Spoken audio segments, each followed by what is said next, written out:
Por segunda vez, un profesor de educación básica que nació en San Vicente de Tagua es candidato a la presidencia de la República. Como todo el resto de sus contendores, tienen fuertes medidas en pensiones, impuestos, crecimiento y gasto fiscal. Ahora, en Agenda Económica vemos las propuestas de Eduardo Artés.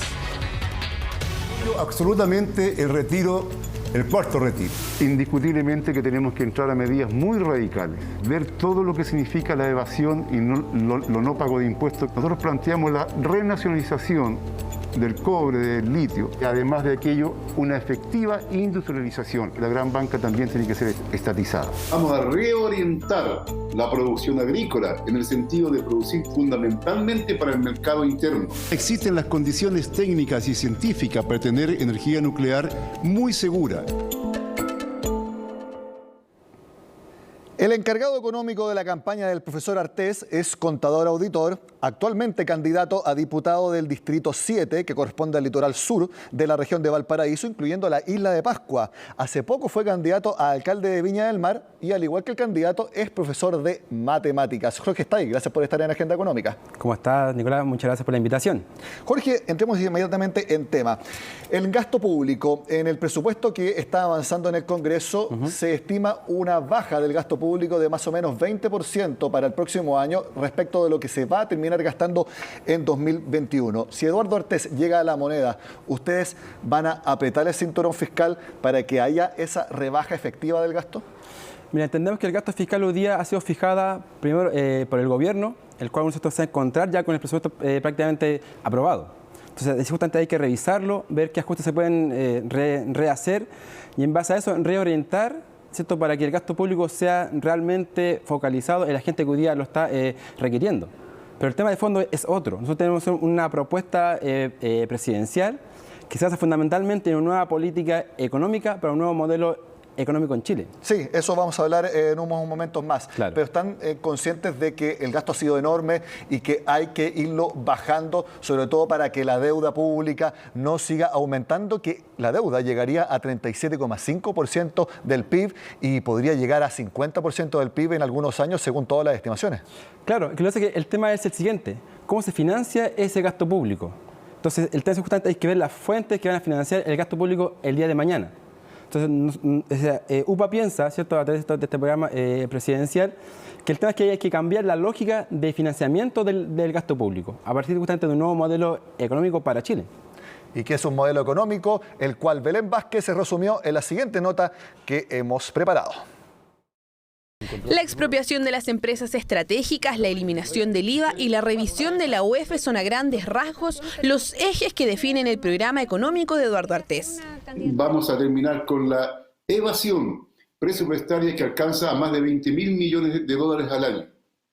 Y vamos a impedir que siga este proceso de endeudamiento externo. El candidato de Unión Patriótica busca una independencia económica y política del país, para lo que considera necesario que las empresas estratégicas que hoy están en manos del capital extranjero pasen a tener control directo del Estado. Así como otros, también considera una mejora en el gasto público.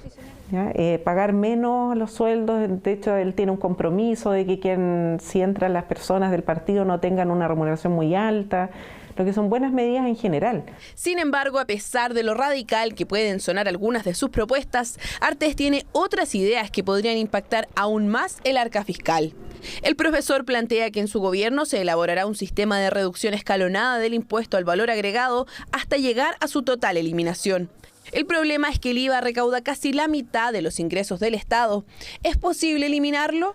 Bueno, esa es una pregunta para el candidato. Yo creo que es bien difícil pensar en sustituir la recaudación fiscal que hoy día se logra a través del IVA. No llegamos por ningún lado, porque tendríamos entonces que básicamente llegar a un nivel de imposición en los otros, ¿cierto?, impuestos a tasas tan altas que ya llevarían a ser expropiatorias. Asimismo, Eduardo Artés plantea incluir la política monetaria al manejo del gobierno y con ello controlar la inflación desde el Ejecutivo.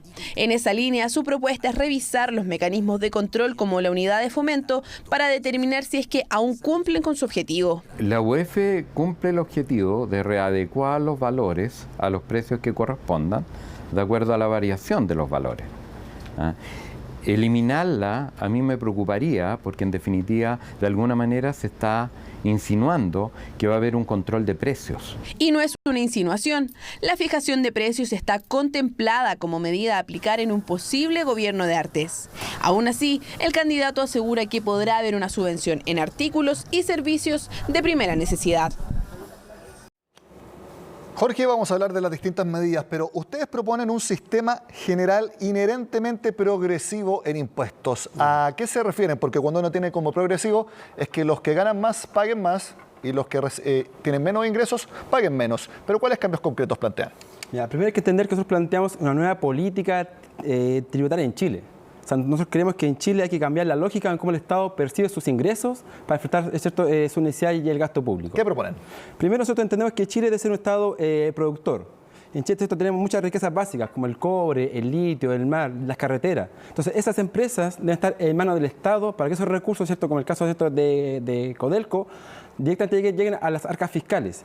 Y después eso se reinvierte en la economía, se reinvierte en el gasto público y tú logras un equilibrio económico. ¿Y por qué no aplicar un paso intermedio? Por ejemplo, un royalty que se está discutiendo en el Congreso, que pueda hacerse las perfecciones y se paguen más impuestos a través de empresas que ya están operando ahora, porque lo que ustedes quieren es que haya más ingresos de la actividad principalmente. Así es. Estamos justamente planteando un modelo que aumente la productividad, pero fundamentalmente lo siguiente.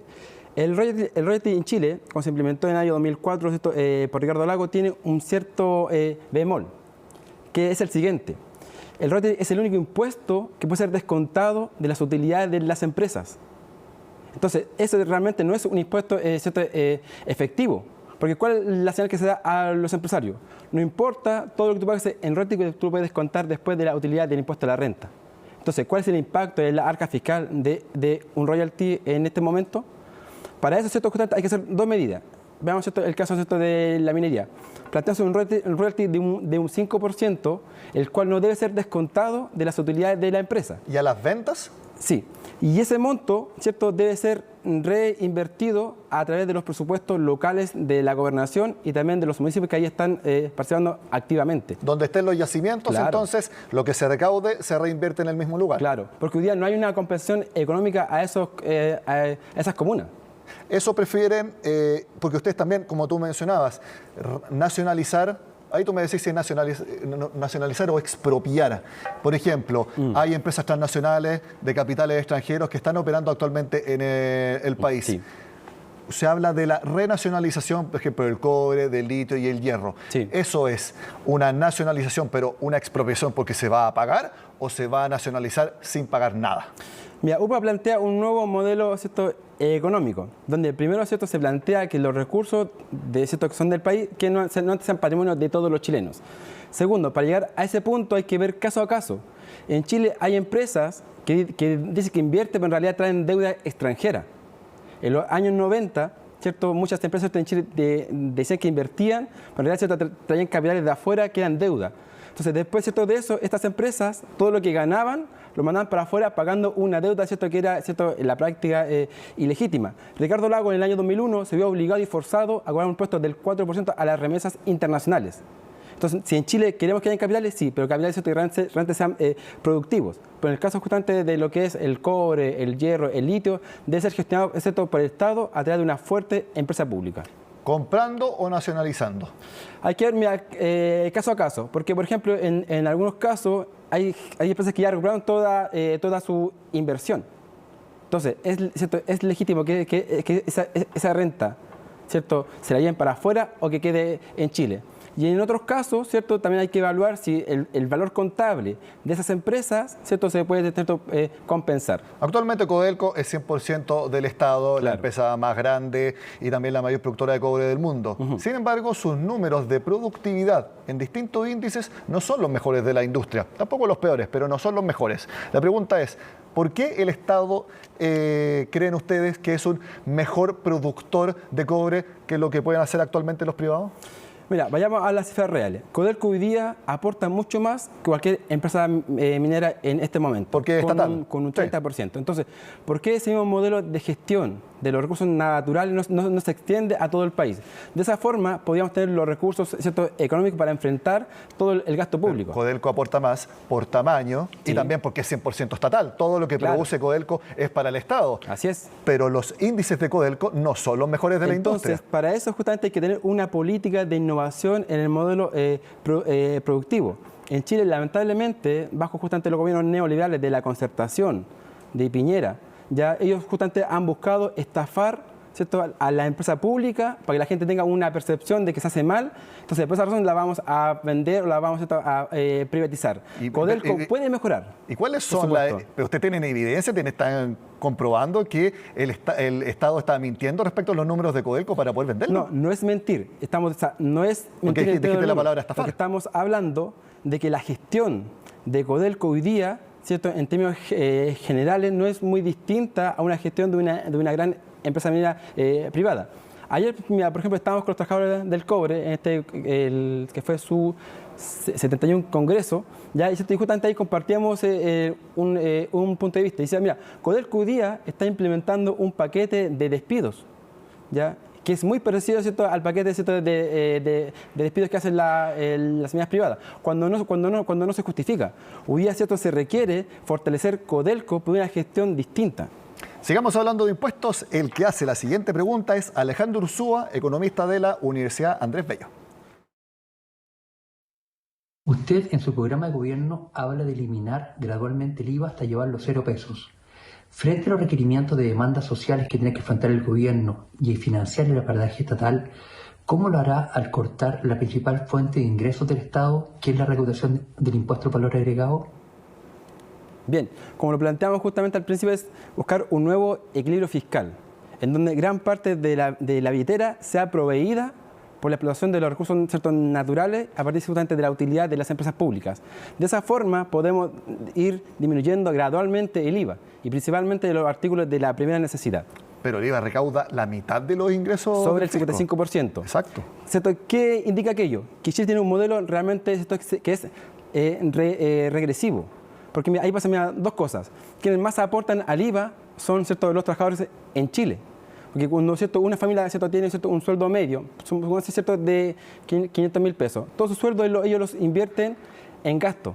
Entonces ellos aportan, ¿cierto?, muchas veces más de un 20% de su ingreso al erario fiscal. Porque no tienen capacidad de ahorro, no, justamente, todo. Porque los sueldos son en Chile muy bajos. Sí. Entonces, en cambio, ¿cierto?, los que más ganan, porcentualmente aportan menos. Ustedes también plantean que fondos en paraísos fiscales vengan a la banca nacional y también sirvan como ingresos para el fisco. ¿Cómo planean obligar a que fondos que están en otros países vengan acá? Porque eso va a depender de los dueños de esos fondos. Y también como extraditar esos capitales. ¿Cómo planean hacer? Mira, planteamos lo siguiente. Esa riqueza fue creada en Chile y fundamentalmente debe ser reinvertida en Chile para potenciar la economía de todos los chilenos. Segundo, también, ¿cierto?, no vamos a permitir que en Chile se creen empresas importantes fuera de Chile. Si alguien en Chile quisiera invertir, debe conformar su empresa acá en Chile. Entonces, no puede ser, ¿cierto?, ser posible que en Chile tengamos afuera, ¿cierto?, gente que quiere llevarse la riqueza que fue generada acá para no pagar los impuestos, ¿cierto?, que son correspondientes. Pero los que tienen el dinero afuera, ya. Ustedes dicen traerlos de vuelta. ¿Cómo los van a obligar? Fácil. Hay que hacer un decreto, ¿cierto?, que plantee aquello. Y esa plata que llega, ¿cierto?, nuevamente a Chile se va a reinvertir en la economía local. No es que, ¿cierto?, yo la tenga, la ponga en el banco o prácticamente la tenga ahí, ¿cierto?, en desuso. Se está planteando que esos capitales extranjeros que fueron creados a partir de la riqueza nacional se reinviertan nuevamente en la economía local. ¿Pero ustedes obligarían a otros países a que manden el dinero porque tendrían que tener la voluntad de los otros países? Mira, en Chile yo creo que a nivel mundial hay un consenso de que hay que eliminar los paraísos fiscales. Entonces, si hay un consenso a nivel internacional de eliminar justamente esta forma de evadir impuestos, de no fortalecer las economías locales, ¿por qué no hacerlo? Pasemos a hablar de pensiones. En el programa de Unión Patriótica que representa Eduardo Ortiz, señala lo siguiente: se garantizará la previsión de cada ser humano que habita el territorio de Chile en un sistema único estatal y financiado por el Estado y también el sector privado. ¿Es un sistema de reparto donde hay un único fondo colectivo y que ahí va a salir la pensión de todos los jubilados actuales y en el futuro?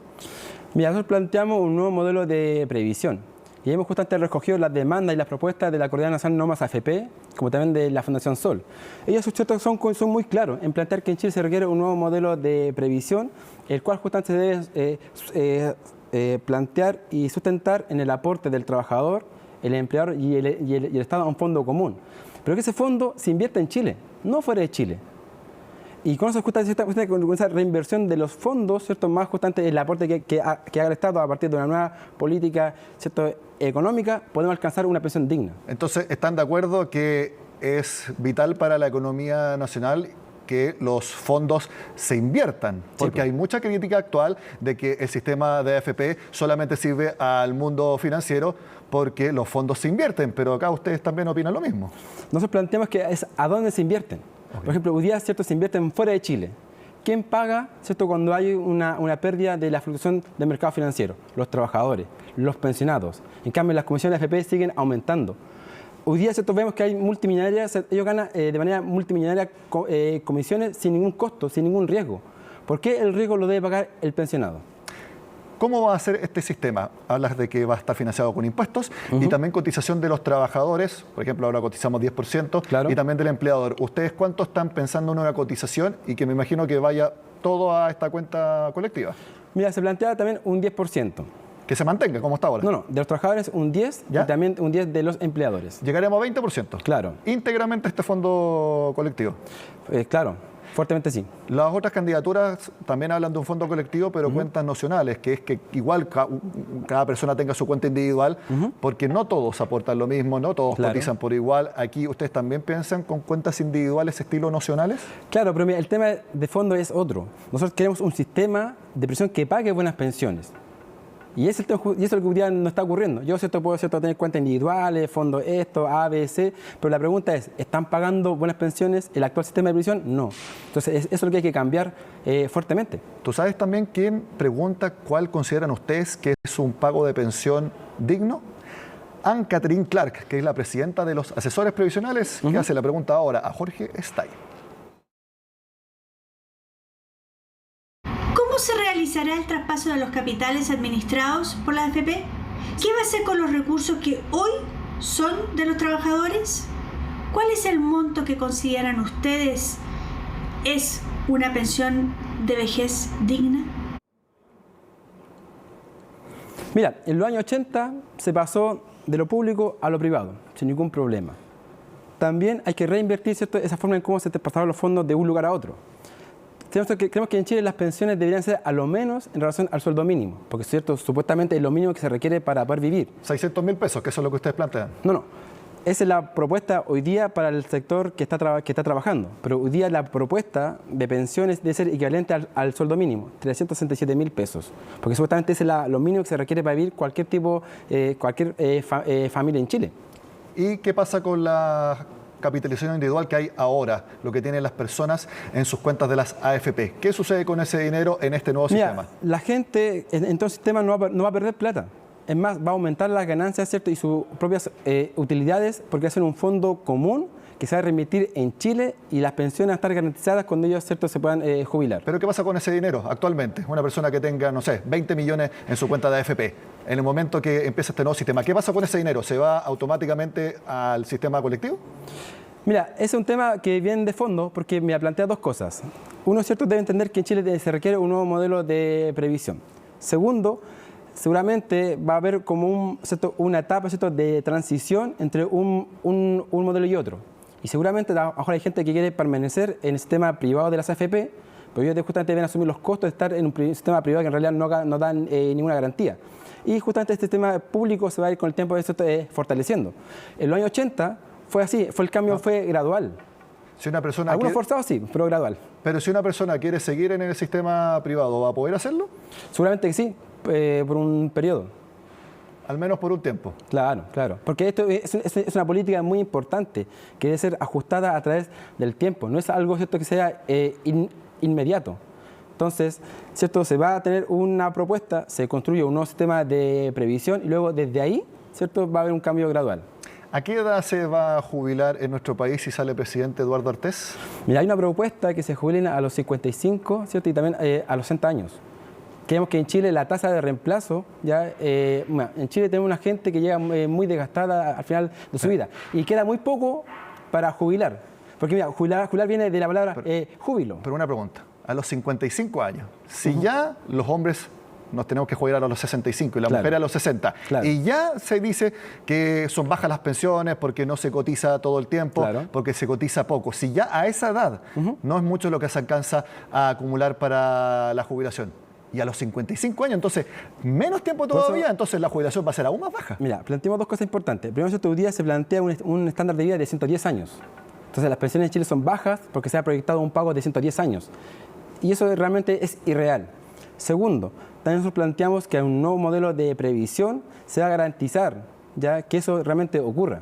Se trata que en Chile el sistema de previsión no está pensado en pagar buenas pensiones, está pensado en estirar el chicle, pagar lo menos que se pueda y finalmente la gente cuando muere tampoco puede hacer recuperación de esos fondos. O sea, hoy día nosotros planteamos un sistema diferente, donde se fortalezca el trabajo, el mundo social. Hemos hablado de gasto fiscal, de impuestos y de pensiones. Al regreso conoceremos el modelo de economía que plantea Eduardo Artés para nuestro país.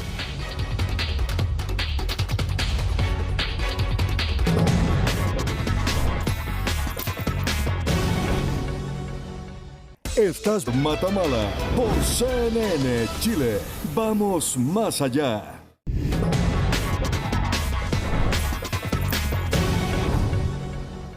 Seguimos en Agenda Económica conversando con Jorge Stay, encargado económico del programa de Eduardo Artés. Una pregunta que se me olvidó preguntarte al principio. ¿Por qué no fue el candidato a ENADE? ¿Fueron todos los que están acá en Chile, menos él? Creo que no fue invitado, me contaba Eduardo, y que llegó muy tarde la invitación. Entonces ahí uno de repente ve la necesidad y la intención de este mundo de escuchar la propuesta de Unión Patriótica. No es que él no haya querido ir, sino que lo invitaron muy encima. Claro, entonces yo creo que faltan más gestos que de verdad sea un debate abierto y también que la gente también lo pueda seguir. Bueno, la propuesta de Eduardo Artés tiene bastantes conceptos y muy distintos obviamente de la economía que tenemos actualmente. Por ejemplo, ustedes plantean la independencia económica del país. ¿A qué se refieren? Mira, primero en Chile hemos llegado a un diagnóstico de que el modelo debe ser cambiado. Tenemos un modelo chileno que genera pobreza, acumulación de riqueza, bajos sueldos, bajas pensiones. Entonces, el modelo en general debe ser cambiado por una nueva política económica para Chile. Que genera pobreza, pero la pobreza ha bajado notablemente en los últimos 30 años. Mira, yo venía llegando al canal y pasé por afuera de la cárcel. Y afuera vi un montón de yetos, carpas, gente viviendo en campamento.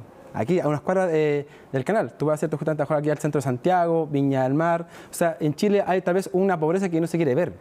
Recordemos que, por ejemplo, en Chile ha aumentado casi en un 70% la gente que se fue a vivir en campamento. Entonces, en Chile hay pobreza, que tal vez no está bien medida o tal vez no está bien calculada. Ese es un tema también de la estadística. Pero vayamos al tema de fondo. Independencia económica. Ustedes dicen que no quieren depender de capitales foráneos. ¿Por qué no? No, principalmente se habla de lo siguiente. Chile debe ser un país productor. Chile debe ser un país que debe fabricar prácticamente todo lo que hoy día se está consumiendo. Antes de la pandemia, habían creado en Chile zapaterías, empresas de pequeños y medianos productores. Entonces, nosotros queremos recuperar todo aquello. Creemos que en Chile están las capacidades para poder fabricarlo todo. ¿Y por qué? Si estamos en un mundo tan conectado, donde uno puede comprar un producto de otro país que puede ser de mejor o peor calidad, puede ser incluso mucho más barato, y eso al final a las personas les beneficia, porque lo que las personas buscan idealmente es un producto bueno y ojalá al menor precio posible. Eso se da por el mundo completamente interconectado. ¿Ustedes creen que se puede dar exactamente eso si todo se produce en Chile? Mira, creemos que el tema es lo siguiente. Si en Chile tenemos la capacidad de producirlo todo, o gran parte de lo que aquí podemos consumir, eso va a aumentar la economía. Va a fortalecer las economías locales. ¿Y ustedes creen que está la capacidad para producir absolutamente todo lo que necesitamos acá en Chile? Mañana no, pero sí a través de un programa gradual, de donde se innove justamente la economía, sí. Por ejemplo, acá en Chile no se fabrican celulares. Y acá prácticamente ya no se puede vivir sin celulares. ¿Cómo lo podrían hacer? Mira, por ejemplo, los teléfonos tienen batería de litio. ¿De dónde viene el litio? De Chile. O sea, de Chile exportamos el litio en bruto lo mandamos a otro país, ese otro país, ¿cierto?, lo procesa y después nos devuelve, ¿cierto?, a nosotros con un tema de los teléfonos, ¿cierto?, celulares. Acá habría que levantar una industria que tenga la capacidad de fabricar todo aquello. Exactamente, y eso se está buscando, darle valor agregado al litio que extraemos acá en Chile. Sí. Pero el litio es una parte nomás del celular, así es. Todo el resto. Mira, ¿cuáles son los otros, ¿cierto?, componentes de un teléfono? Cobre, que está en Chile. Acero, hay en Chile. Plástico, que también, ¿cierto?, en Chile, ¿cierto?, puede haber. Chile tiene, desde el punto de vista de los recursos, la capacidad para ser una potencia mundial. Muchos de ellos, pero se necesita el conocimiento para darle el valor agregado y el procesamiento. De acuerdo contigo. Yo tengo entendido que, por ejemplo, un smartphone son cerca de 300 compañías de distintos países que producen los distintos componentes para fabricar un solo smartphone. Así es. Pero son de distintos países, distintas tecnologías y que combinan sus conocimientos para un solo producto de buen valor. Mira, entonces el problema no son los recursos, es el conocimiento que tenemos acá en Chile. La pregunta es por qué las universidades no, ¿cierto?, repiensan un modelo, ¿cierto?, que esté justamente de acorde con aquello. En Chile las universidades deben estar en coincidencia con las necesidades del país. Hoy día, ¿cierto?, tenemos, ¿cierto?, muchas carreras que salen al mundo laboral que no hay trabajo. Entonces, ¿por qué esas universidades no piensan un modelo productivo que justamente plantee estos temas que tú estás diciendo ahora? En eso estoy totalmente de acuerdo contigo. Las universidades tienen que mejorar sus enseñanzas y que estén en función también de las necesidades del país. Otra pregunta, y esto también es del programa. ¿Será necesario expropiar las empresas en manos del capital imperialista? ¿Cuál imperio? ¿Cuál es el imperio al que se refieren? Mira, a nivel mundial existe, ¿cierto?, lo que es Estados Unidos, ¿cierto?, que muchas veces ellos presionan bajo la economía local, exigen cierta regalía. Mira, cuando fue el tema del cobre en Chile, cuando se planteó que en Chile no pagaban impuestos las empresas del año 2002 al 2004, hubo una gran presión de la embajada norteamericana. Y se parecía que ellos fijaban más que Chile en la política, ¿cierto?, económica. Entonces, de esa forma no puede ser posible. Nosotros creemos que tenemos la capacidad, ¿cierto?, suficiente para repensar la política económica en Chile. Hablan de Estados Unidos y hablan, por ejemplo, de expropiar en siguientes sectores: energía, alimentos, comercio exterior, transporte, manufacturas y comunicaciones. CNN Chile es parte de Warner Media, capitales estadounidenses. ¿Ustedes expropiarían CNN Chile? Depende. Porque mira, acá en Chile se da una falsa libertad de expresión. Nosotros con vos estamos de acuerdo con la libertad de expresión, pero no así con la libertad de la difamación. En Chile hay muchos medios pagados, ¿cierto?, que de manera gratis difunden mentiras. Mira, el otro día la senadora Rieselberghe dijo una barbaridad de la cual nunca, ¿cierto?, se había disculpado. En Chile muchos medios también abordan, ¿cierto?, las noticias de manera, ¿cierto?, subjetiva y no objetiva. Entonces, la libertad de expresión, sí, importante, pero no así la libertad de la difamación. ¿Pero un control del Estado no es en sí también un coartar la libertad de expresión? Depende, porque si alguien dice, mira, el encargado, no sé, supongamos por ejemplo el caso, ¿cierto?, de Eduardo, ¿cierto?, va a ser presidente. Alguien, ¿cierto?, me puede decir, no, es que Eduardo es violador, esto, lo otro. No, momento, eso no es libertad de opinión, eso es libertad de difamación. Y eso claramente debe ser penado en Chile. También ustedes manifiestan la intención de hacer una planificación económica que sea el Estado en base a quinquenios, muy parecido a lo que sucede en China. ¿Cómo va a operar? Nosotros planteamos primero que haya una nueva, ¿cierto?, política de coordinación entre los recursos, las necesidades y también, ¿cierto?, las capacidades. Juntando, ¿cierto?, estos tres elementos en un plan, ¿cierto?, de 5 años, es posible plantar un crecimiento que esté principalmente focalizado en las fuerzas productivas que en Chile hoy día no está realizándose. Vamos a pasar de una economía primaria a una economía de mayor valor agregado a las materias primas. ¿Ustedes como Estado definirían entonces a qué sectores hay que centrar principalmente los recursos? Por ejemplo, si creen que debe ser al valor agregado de la minería, hacia allá tiene que ir entonces los recursos y también la creatividad y, por ejemplo, el emprendimiento privado. Mira, esa es una posibilidad, pero lo importante acá es lo siguiente: una nueva planificación económica, ¿cierto?, debe estar garantizando ya el bienestar social. Hoy día tenemos un modelo, ¿cierto?, que no piensa en el bienestar social de toda la gente. Y eso es lo terrible por lo cual, ¿cierto?, la gente durante mucho tiempo, ¿cierto?, ha salido a marchar y también a manifestarse. Ustedes plantean reducir la jornada laboral a 40 horas a la semana, pero subir el salario mínimo a 600.000. Sí. La pregunta es, ¿cómo pueden, por ejemplo, las pymes subir casi al doble de lo que actualmente es el salario mínimo si los colaboradores de las pymes trabajan menos tiempo? Mira, hay que ver lo siguiente. En Chile, las grandes empresas pueden hacer este esfuerzo y no lo hacen. Recordemos, ¿cierto?, que Luxi, cuando fue, ¿cierto?, de hecho fue como en diciembre de 2019, dijo, yo puedo pagar 550.000 pesos sin ningún problema. Entonces, en Chile las grandes empresas pueden pagar un sueldo decente, pero por voluntad no lo hacen. En el caso de las pymes, el Estado debe tener una política de apoyo, ¿cierto?, fuertemente a las pymes y junto con ellos emprender. El Estado perfectamente puede ser un proveedor muy eficiente de las pymes. Entonces, ¿cierto?, de esta forma, ¿cierto?, las pymes le prestan servicio al Estado, el Estado les paga, ¿cierto?, como corresponde, a tiempo, ¿no?, ¿cierto?, en 90, ¿cierto?, o tal vez 60 días. También el Estado le inyecta recursos a partir de subsidios para que ellos puedan alcanzar este sueldo mínimo. Cuando ustedes también manifiestan a igual trabajo, igual salario, me imagino que no puede ser tampoco eso para empresas de distinto tamaño, tienen que ser empresas de similar tamaño. Claro, por supuesto. Pero en Chile, por ejemplo, tenemos muchas veces trabajadores de segunda y también primera categoría. También, esto me pareció interesante, garantizar el derecho al trabajo. La pregunta es qué diferencia hay con respecto a lo que ocurre hoy, porque la persona que quiere trabajar es libre de ir a buscar un trabajo en cualquier parte. Mira, es que en Chile es un tema bien clave. A través de un nuevo modelo productivo vamos a garantizar que haya empleos decentes. El problema es, ¿cierto?, en Chile que tenemos un empleo de muchas veces de muy mala calidad.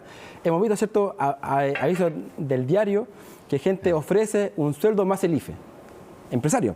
Entonces, yo creo que esa forma de contratación en Chile está muy arcaica. Entonces, hay que pasar a un modelo de pleno empleo. Pero es mejorar la calidad del trabajo, no es que se pueda garantizar como derecho inalienable de que la persona que quiera trabajar va a conseguir un trabajo, porque el empleo cero no existe en ninguna parte del mundo. Claro, nadie ha planteado un tema de empleo cero, pero sí planteamos que exista una política donde existan trabajos dignos y que la gente se encante realmente de su función como trabajador. Hoy día vemos, ¿cierto?, que hay muchas frustraciones, gente depresiva, porque realmente ve trabajos que realmente son muy agobiantes. Otra propuesta muy interesante. Quien no estudie ni trabaje deberá hacer el servicio militar o servicios sociales. Mi pregunta es, hay cerca de 363.000 jóvenes actualmente entre 15 y 24 años que no estudian ni trabajan. La pregunta es, especialmente los mayores de 18, ¿cómo los van a obligar a trabajar o a hacer servicios sociales a ellos? Mira, entendemos que cada ser humano debe ser un aporte a la sociedad. Esto justamente también deviene en un sueño colectivo. Entonces, para eso justamente nosotros tenemos que crear un conjunto de programas sociales donde estos jóvenes se puedan integrar. ¿Y obligarlos a hacer el servicio militar? ¿Cómo lo van a obligar? Ese es el punto. Hay casos puntuales ya en donde algunos jóvenes, ¿cierto?, requieren también, ¿cierto?, este tipo de espacios de participación. Ya, pero eso suena más voluntario. Usted diciendo que quizás es bueno hacer el servicio militar, pero aquí ustedes dicen, el que no estudia ni trabaja tendrá que elegir o servicio social o servicio militar. Uno también entiende que el servicio militar debe ser reorientado, ¿cierto?, a un servicio también que preste a la comunidad. Nosotros hemos planteado, ¿cierto?, en el programa de UPA a refundar la Fuerza Armada, darle un nuevo carácter justamente a la policía. A través de ese nuevo carácter también planteamos una reformulación a lo que es justamente el servicio militar. Ya, ¿cierto?, no va a ser, ¿cierto?, como ya ocurre, que es de manera punitiva, castigador, sino que debe ser un servicio que realmente que la comunidad lo sienta propio de ellos mismos. También hablan de, y lo veíamos en la nota, fijar precios. ¿Por qué hacerlo? Y una pregunta, ¿dónde ha resultado la fijación de precios y que no termine en una inflación mucho mayor de la que quisieran evitar teóricamente? Mira, el tema de los precios es sumamente fuerte, porque claro, uno dice, bueno, dejemos al mercado que fije los precios, pero la libertad del mercado en la práctica es la evolución del mercado. Mira el caso del gas. No había ninguna razón real de la estructura de costo de que las empresas pasaran de 8.500 a 22.000 pesos. No había ninguna necesidad. Pero estas empresas se coludieron en contra de los trabajadores y del país para aumentar precios que son abusivos. ¿Pero por qué va a ser mejor la fijación de precios que ustedes plantean? Hay que evitar que en Chile hayan precios abusivos y de esa manera se dispare lo que es la inflación. En Argentina se ha fijado precios muchas veces. ¿Y qué es lo que sucede? Los productores, a no poder adecuar el precio que ellos estiman conveniente para sus productos, simplemente dejan de producirlos porque, según ellos, no les conviene seguir produciéndolos al precio que fija el Estado. ¿Qué es lo que sucede en Argentina? Inflación de 50% anual. Entonces, la pregunta es, ¿cómo van a evitar, por ejemplo, que se produzca escasez? Mira, veamos el caso del gas. el gas puede estar hoy día perfectamente a un valor de 15.000 pesos. Ya, si uno ¿cierto? Fija el precio a los 15.000, ya tienen una ganancia de cerca de 6.500 pesos. Lo que hace que en Chile están acostumbradas las empresas a tener ciertas extremadas ganancias, ya prácticamente esquilmando a la comunidad. Y eso no puede ser ¿cierto? En Chile permitido. Mira el caso de la farmacia, cuando fue descubierta la colusión. Eso fue terrible. Y no hubo prácticamente ninguna sanción fuerte a los que estuvieron detrás de aquello. Entonces, ¿cómo no va a ser lógico que ante esas cosas básicas, ¿cierto?, se fijen precios? Hubo multa como de 30 o 40 millones de dólares. ¿Y alguien fue a la cárcel? Todavía no había sanción de cárcel para la colusión. Ahora sí la hay, sí, es verdad. Después tenemos el tema de los pollos. También. O sea, yo creo que en Chile la libertad del mercado en la práctica ha sido la colusión del mercado. Jorge Estay, coordinador económico de Eduardo Ortiz. Gracias por estar en Agenda Económica. Gracias por la invitación. Y recuerden, votar 5, Eduardo Ortiz. También. Aquí les dejamos pasar entonces ese momento para hacer propaganda. Seguimos en CNN Chile con otras informaciones y todavía queda el último programa económico que vamos a revisar. Este viernes, el asesor del candidato que todavía no está presente, Franco Parisi.